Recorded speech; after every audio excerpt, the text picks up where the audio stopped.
कल्पना कीजिए, एक ऐसी दुनिया की जहां ना कोई शहर था, ना कोई सड़क और ना ही भारत नाम का कोई नक्शा।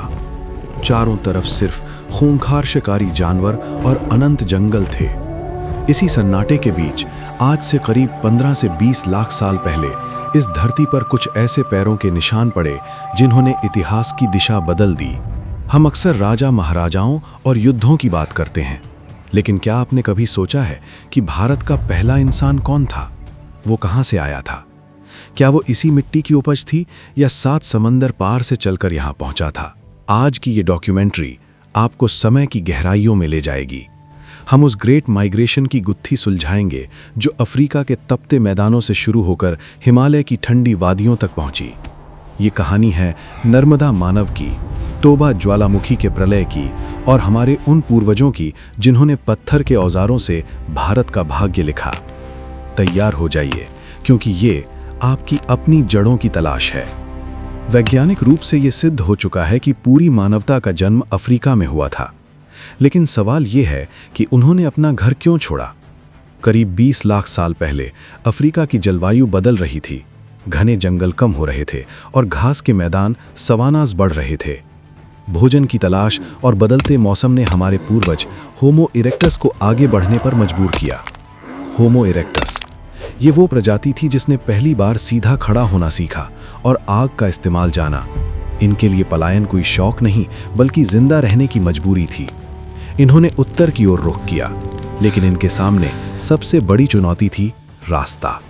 इतिहासकारों के अनुसार भारत पहुंचने के 2 मुख्य रास्ते थे। पहला था उत्तरी मार्ग, द नॉर्दर्न रूट। ये रास्ता नील नदी के किनारे किनारे सिनाई प्रायद्वीप से होते हुए मध्य पूर्व और फिर आज के पाकिस्तान भारत के बॉर्डर तक जाता था। लेकिन सबसे दिलचस्प है दूसरा रास्ता, तटीय मार्ग, द कोस्टल रूट। आज से 70,000 साल पहले समुद्र का स्तर आज की तुलना में बहुत कम था। उस समय लाल सागर को पार करना आज जितना कठिन नहीं था। हमारे पूर्वजों ने समुद्र के किनारे किनारे चलना शुरू किया। उन्हें वहां मछलियां, केकड़े और कंदमूल आसानी से मिल जाते थे। वे यमन, ओमान और ईरान के तटों से होते हुए मकरान तट पहुंचे और अंततः भारत के गुजरात और महाराष्ट्र के तटों पर कदम रखा। ये सफर कोई 1-2 साल का नहीं था, बल्कि हजारों सालों तक पीढ़ी दर पीढ़ी चलता रहा। अब आप पूछेंगे कि इसका सबूत क्या है? क्या किसी ने उन्हें देखा था? जवाब छिपा है मिट्टी की परतों में। 5 दिसंबर 1982 को भारतीय भूवैज्ञानिक अरुण सोनकिया को मध्य प्रदेश के हथनौरा गांव में एक ऐसी चीज मिली जिसने पूरी दुनिया को चौंका दिया। उन्हें एक मानव खोपड़ी का हिस्सा मिला, जिसे आज हम नर्मदा मानव यानी नर्मदा मैन के नाम से जानते हैं। ये भारत में मिला अब तक का सबसे पुराना मानव अवशेष है।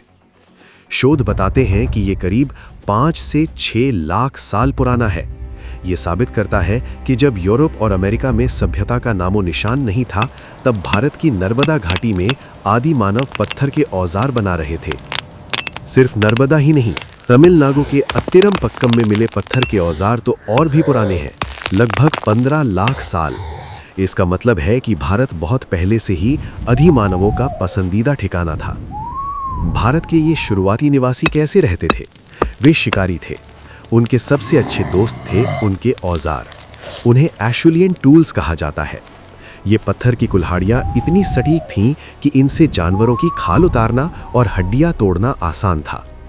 वे गुफाओं में रहते थे ताकि खुद को बाघों और हाथियों से बचा सकें। वे समूहों में रहते थे, शिकार करते थे और शायद पहली बार परिवार जैसी किसी चीज़ का अनुभव कर रहे थे।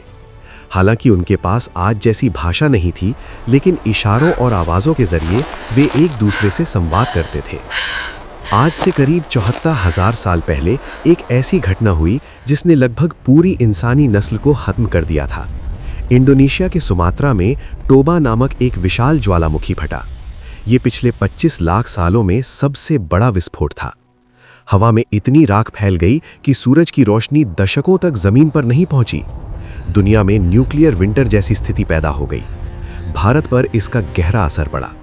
आंध्र प्रदेश की ज्वालापुरम घाटी में आज भी उस ज्वालामुखी की राख की मोटी परतें मिलती हैं। कुछ वैज्ञानिकों का मानना है कि भारत में रहने वाले शुरुआती अधिमानव इस आपदा में मारे गए, लेकिन चमत्कारिक रूप से कुछ समूह बच गए। उन्होंने इस नरक जैसी स्थिति में भी हार नहीं मानी। ये उनकी जीजीविषा ही थी कि हम आज यहाँ हैं। तोबा के प्रलय के बाद भारत में एक नई लहर आई, होमो सेपियंस, यानी हम जैसे आधुनिक मानव। ये लोग पिछले समूहों से अधिक बुद्धिमान और रचनात्मक थे। इसका सबसे बड़ा प्रमाण है मध्य प्रदेश की भीमबेटका की गुफाएं। यूनेस्को की ये विश्व धरोहर स्थल हमें उन आदिमानवों की इंस्टाग्राम फीड दिखाती है। उन्होंने दीवारों पर शिकार, नाच गाने, घुड़सवारी और उत्सवों के चित्र बनाए। ये पेंटिंग्स हजारों साल पुरानी हैं, लेकिन आज भी ही जीवंत लगती हैं। भीमबेटका हमें बताती है कि भारत का आदिमानव अब सिर्फ पेट भरने के बारे में नहीं सोच रहा था, बल्कि वो अब कला, धर्म और आध्यात्मिकता की ओर बढ़ रहा था। आधुनिक विज्ञान ने इस कहानी में एक नया मोड़ दिया है। जेनेटिक्स की मदद से जब भारतीयों के डीएनए की जांच की गई तो एक अद्भुत सच्चाई सामने आई। भारत के हर व्यक्ति के भीतर, चाहे वो उत्तर का हो या दक्षिण का, एक यूनिवर्सल जेनेटिक मार्कर पाया जाता है जो सीधे अफ्रीका के उन पहले प्रवासियों से जुड़ता है। हम खुद को अलग अलग धर्मों, जातियों और क्षेत्रों में बांट सकते हैं, लेकिन हमारा ब्लूप्रिंट एक ही है। हम सब उन्हीं साहसी यात्रियों की संतानें हैं जिन्होंने लाखों साल पहले अफ्रीका से भारत तक का असंभव सफर तय किया था। भारत के आदिमानवों की ये कहानी सिर्फ पत्थर और हड्डियों की कहानी नहीं है। ये साहस, अनुकूलन और विजय की कहानी है। उन्होंने बेतहाशा ठंड झेली, खूंखार जानवरों का सामना किया और प्राकृतिक आपदाओं को मात दी ताकि एक दिन हम यहाँ खड़े हो सके। आज जब आप भारत की इस पवित्र मिट्टी पर चलते हैं तो याद रखिएगा कि आपके पैरों के नीचे लाखों सालों का इतिहास दबा है। वो इतिहास जो हमें सिखाता है कि इंसान चाहे कहीं से भी आया हो, उसकी असली ताकत उसकी एकजुटता और आगे बढ़ने की जिद में है। क्या आपको लगता है कि भविष्य में हमें कोई ऐसा अवशेष मिलेगा जो इस कहानी को फिर से बदल देगा? अपनी राय कमेंट में जरूर बताएं। अगर आपको ये ऐतिहासिक सफर पसंद आया तो वीडियो को लाइक करें, शेयर करें और हमारे चैनल को सब्सक्राइब करना न भूलें। मिट्टी का महासंग्राम, बीज से भविष्य तक का सफर। कल्पना कीजिए, आप एक घने जंगल में हैं, सूरज ढल रहा है और आपके पास रात के खाने के लिए कुछ नहीं है। आपको मीलों दूर भागना होगा, शायद किसी हिरन का पीछा करना होगा या जंगली कंदमूल ढूंढने होंगे। लाखों सालों तक इंसान की यही नियति थी, शिकार और संग्रह। लेकिन फिर इतिहास के पन्नों पर एक खामोश इनकलाब हुआ।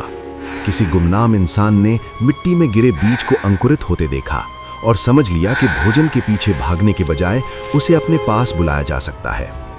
ये सिर्फ खेती की शुरुआत नहीं थी, ये सभ्यता का जन्म था। उस पहली सुबह की दास्तान आज से करीब 9000 साल पहले, जब दुनिया के बाकी हिस्सों में इंसान गुफाओं में भटक रहा था, भारत के बलूचिस्तान इलाके में बोलन दर्रे के पास मेहरगढ़ में हलचल शुरू हो चुकी थी।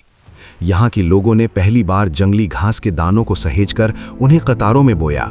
ये दुनिया के इतिहास में गेहूं और जौ की पहली व्यवस्थित फसल थी। मेहरगढ़ की खुदाई में मिले मिट्टी के बर्तन और अनाज के अवशेष गवाही देते हैं कि इंसान अब खानाबदोश नहीं रहा था। उसने ईंटों के घर बनाना शुरू कर दिया था। उसने समझ लिया था कि अगर वो मिट्टी की कोख को सींचेगा तो मिट्टी उसे कभी भूखा नहीं रहने देगी। ये समझौता ही था जिसने पहले गांवों को जन्म दिया। प्राचीन भारत का ग्रीन इंजीनियरिंग। समय का पहिया और आगे बढ़ा। ये हुनर उत्तर पश्चिम से होता हुआ विशाल सिंधु नदी के मैदानों तक पहुंचा। यहाँ के किसान दुनिया के सबसे पहले एग्रीकल्चरल साइंटिस्ट थे। उन्होंने देखा कि सिंधु नदी की बाढ़ अपने साथ उपजाऊ मिट्टी लाती है। उन्होंने इस पानी को मोड़ने के लिए दुनिया की पहली नहरें यानी कनाल्स बनाईं। हड़प्पा और मोहनजोदड़ो के किसान सिर्फ पेट नहीं भर रहे थे, वो व्यापार कर रहे थे। उन्होंने पहली बार कपास की खेती की। आज आप जो कपड़े पहनते हैं उसका बीज हजारों साल पहले सिंधु घाटी के उन्हीं खेतों में बोया गया था। उनके पास विशाल अन्न भंडार थे जो आज के आधुनिक कोल्ड स्टोरेज का प्राचीन स्वरूप थे। ये उनकी दूरदर्शिता थी कि वे अकाल के समय के लिए अनाज जमा करके रखते थे। मध्यकाल और स्वाद का वैश्विक आदान प्रदान। इतिहास आगे बढ़ा, राजा आए, सल्तनतें बदलीं, लेकिन किसान अपनी मिट्टी से जुड़ा रहा। मध्यकाल में खेती में एक नया मोड़ आया, व्यापार। सिल्क रोड और समुद्री रास्तों से दुनिया छोटी होने लगी।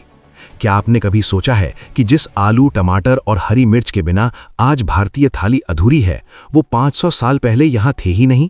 16वीं सदी में जब पुर्तगाली भारत आए तो वो अपने साथ न्यू वर्ल्ड यानी अमेरिका से ये फसलें लाए। मक्का, काजू, पपीता और तंबाकू भी उन्हीं के साथ आए। भारत की मिट्टी इतनी उदार थी कि उसने इन विदेशी मेहमानों को गले लगा लिया और आज ये हमारी पहचान बन चुके हैं। औपनिवेशिक दौर और नील का दर्द।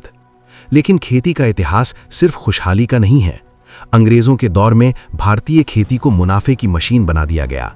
किसानों को जबरन नील और अफीम उगाने पर मजबूर किया गया। मिट्टी जो कभी अनाज देती थी, अब वो विदेशी तिजोरियां भरने के काम आने लगी। इसके कारण भारत ने भीषण अकाल देखे, जहां लाखों लोगों ने भूख से दम तोड़ दिया। लेकिन भारतीय किसान की हिम्मत नहीं टूटी। उसने हर जुल्म के खिलाफ आवाज उठाई। आजादी के बाद भारत के सामने सबसे बड़ी चुनौती थी करोड़ों लोगों का पेट भरना। हम अनाज के लिए विदेशों पर निर्भर थे। फिर आया 1960 का दशक। डॉक्टर MS स्वामीनाथन और नॉर्मन बोरलॉग के नेतृत्व में हरित क्रांति का आगाज हुआ। मैक्सिको से आए उन्नत बीजों, आधुनिक उर्वरकों और ट्रैक्टरों ने भारतीय खेतों का चेहरा बदल दिया। पंजाब, हरियाणा और उत्तर प्रदेश के खेतों ने वो चमत्कार दिखा दिया जिसे दुनिया नामुमकिन मान रही थी। भारत, जो कभी मदद मांगता था, अब दुनिया को अनाज निर्यात करने वाला देश बन गया। हम अन्नदाता बन चुके थे। भविष्य की खेती, मिट्टी से ड्रोन और हाइड्रोपोनिक्स तक। आज हम 21वीं सदी में हैं। खेती अब सिर्फ हल और बैल तक सीमित नहीं है। आज का किसान स्मार्ट किसान है। हाइड्रोपोनिक्स, जहां बिना मिट्टी के केवल पोषक तत्वों वाले पानी में फसलें उगाई जा रही हैं। लेकिन इस आधुनिकता के बीच एक चेतावनी भी है। रसायनों के अंधाधुंध इस्तेमाल ने हमारी मिट्टी को बीमार कर दिया है। इसीलिए आज का जागरूक इंसान फिर से अपनी जड़ों की ओर लौट रहा है।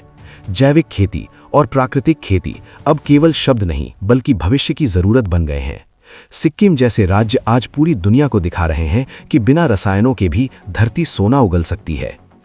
खेती सिर्फ एक पेशा नहीं है, ये एक पवित्र वादा है जो इंसान ने हजारों साल पहले इस धरती से किया था। जब तक सूरज उगता रहेगा और बारिश होती रहेगी, ये मिट्टी हमें पुकारती रहेगी, क्योंकि अंत में हम सब उसी मिट्टी का हिस्सा हैं जिससे हमारा अनाज आता है। अगली बार जब आप निवाला मुंह में डालें, तो उस हजारों साल के लंबे सफर और उस किसान को याद जरूर कीजिएगा जिसकी वजह से आपकी थाली सजी है। आपको क्या लगता है, क्या तकनीक भविष्य में मिट्टी की जगह ले पाएगी? अपनी राय कमेंट्स में जरूर बताएं और इस ऐतिहासिक सफर को साझा करें।